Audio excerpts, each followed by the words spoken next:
Hi అండి, అందరూ బాగున్నారా? నేను చాలా బాగున్నానండి.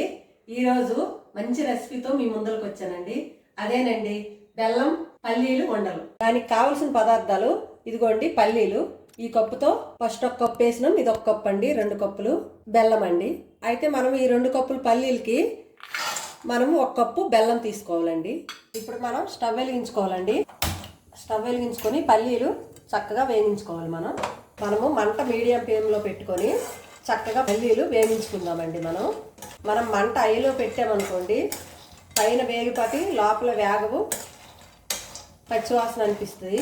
మీడియం ఫ్లేమ్లో పెట్టుకొని చక్కగా లోపల నుండి చక్కగా వేగిపోతాయండి. కలుపుతూ ఉండాలి, మార్చకుండా చక్కగా వేపుకోవాలి. ఇక్కడ పల్లీలు 2 కప్పులు తీసుకున్నాం కదండి. ఇవి సుమారు 1/2 కేజీ పల్లీలు అండి. మనము 1/2 కేజీ పల్లీలకి 1/2 కేజీ బెల్లం వేసుకోవాలండి. అందుకని నేను కప్పు కొలతల్లో చెప్పాను. 2 కప్పులు పల్లీలకి కప్పు బెల్లం సరిపోద్దండి. కిలోల లెక్క అయితే కేజీ పల్లీలకి 1/2 కేజీ బెల్లం వేసుకోవాలండి. ఇవి మాత్రం మనం కరెక్ట్గా వేపుకోవాలండి. మంట మీడియం ఫ్లేమ్లో పెట్టుకొని చక్కగా వేసుకోవాలి. చూడండి, నేను కలుపుతున్నా కదా, అలా కలుపుతూ ఉండాలండి. పల్లీలు వేగేటప్పుడు మనకు మంచి వాసన వస్తుంది, వేగే వాసన. ఎందుకంటే మనం పల్లీలు మీడియం ఫ్లేమ్లో పెట్టుకొని వేపుకున్నాం అనుకోండి, లోపల నుండి చక్కగా వేగిపోతాయి. కానీ కలపడం మాత్రం ఆపకండి, మాడిపోతాయి. చక్కగా కలుపుకోండి. ఇవి పిల్లలకు కానీ పెద్దవాళ్ళకి కానీ అందరికీ చాలా మంచిదండి. ఈ పల్లీల లడ్డూలు తినే వల్ల మనకి ఎముకలు బోన్లు అన్నీ గట్టి పడతాయండి. చాలా మంచిదండి. ఇది బెల్లంతో చేస్తాం కాబట్టి చాలా మంచిది. చిన్నపిల్లలకు కూడా ఏమీ చేయదండి. పల్లీల లడ్డూలు చక్కగా పిల్లలు కూడా తినేయవచ్చు. చూసారండి, ఇలా వేగాలండి. ఇగో ఇలా పొట్టు వచ్చేవాలండి. ఆల్మోస్ట్ ఏం పని అండి. ఇప్పుడు మనకి పల్లీలు వేగినప్పుడు మంచి వాసన వస్తుందండి. వేగిపోయిన వాసన, ఆ వాసన మనకు అర్థమైపోద్ది. ఏగి పని అండి. ఇప్పుడు మనము స్టవ్ బంద్ చేసుకొని వేరే ప్లేట్లోకి ఇవి పంపుకొని చల్లార్చుకుందామండి. చల్లారిన తర్వాత చక్కగా పొట్టు వచ్చేస్తుంది. ఇప్పుడు మనం ఇవి చల్లగా అవ్వాలండి. చల్లగా అయిన తర్వాత చక్కగా పొట్టు వచ్చేద్ది. కాసేపు చల్లగా ఉంది. ఇప్పుడు మనం స్టవ్ వెలిగించుకోవాలండి. ఈ చిన్న తప్పాలు తీసుకొని స్టవ్ మీద పెట్టుకొని ఇదిగోండి కప్పు బెల్లం అండి. 2 కప్పులు పల్లీలకి కప్పు బెల్లం ఇందులో వేసి ఫస్ట్ మనం కరగబెట్టుకుందామండి. ఇసుక గట్రంతా అంతా వచ్చేస్తుంది. కప్పు బెల్లం కదండి, 1/2 కప్పు వాటర్ వేసుకుందాం, సరిపోద్ది.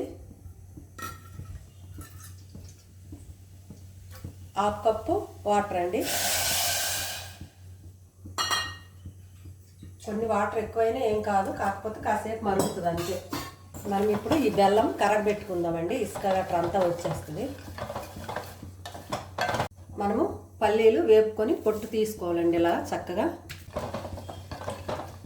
ఇప్పుడు మనం బెల్లం అంతా కరిగిపోయింది కదా, వేరే గిన్నెలోకి ఫిల్టర్స్ వేసుకుందాం. ఇసుక కానీ నలతలు కానీ ఏది ఉన్నా వచ్చేస్తుందండి.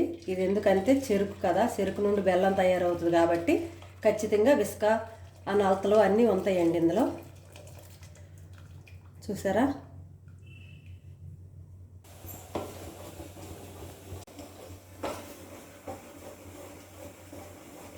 మా దిన్నుకి ఈ పల్లీలు ఉండలు అంటే చాలా ఇష్టం అండి. అందుకని మా దిన్ను కోసం నేను పల్లీలు ఉండలు చేస్తాను. అలాగే మీ అందరి కోసం కూడా చేస్తాను.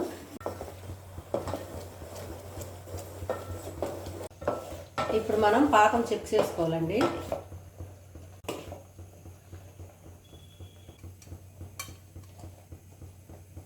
పాకం మనకి ఎప్పుడైనా కానీ గిన్నెకి వేసినప్పుడు తక్కువని సౌండ్ రావాలండి. ఇప్పుడు మనకి పల్లీల లడ్డు పాకం వచ్చిందండి. ఇప్పుడు పాకం వచ్చేసింది కదండి, మనము స్టవ్ బంద్ చేసి పల్లీలు వేసుకోవచ్చండి.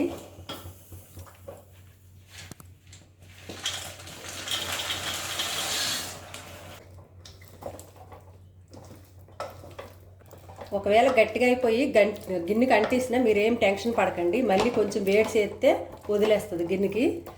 టెన్షన్ పడకుండా మీరు ఉండలు ఎప్పుడైనా చేసుకోండి, చాలా బాగుంటాయి.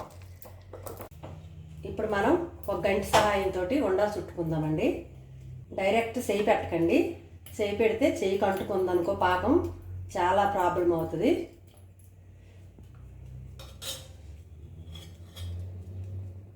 మనం వేడి చేసుకుంటూ లడ్డు ఉండలు చుట్టుకోవచ్చండి.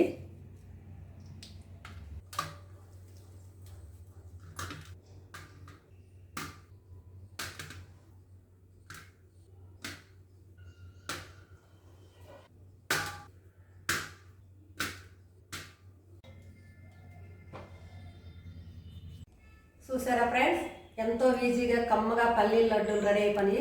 మనం ఆడవాళ్ళు పెద్దల్లా కిచెన్లో ఎంతో పని చేస్తాం కదండి, మన ఆరోగ్యం పాడైపోద్ది. అలాగే పిల్లలకు కూడా చాలా ఇష్టంగా తినొచ్చండి. ఈ పల్లీల లడ్డూల వల్ల మన ఆరోగ్యం చాలా బాగుంటుంది. రోజుకు ఒక లడ్డు తినొచ్చు. అందుకు మీ ఇంట్లో కూడా ఈ పల్లీల లడ్డూలు రెడీ చేసుకొని రోజు తినండి. ఎలా వచ్చాయో కామెంట్ చేయండి. ఈ వీడియో కనుక మీకు నచ్చినట్టయితే లైక్ చేయండి, షేర్ చేయండి, సబ్స్క్రైబ్ చేయండి, మీ పిల్లలతో ఎంజాయ్ చేయండి.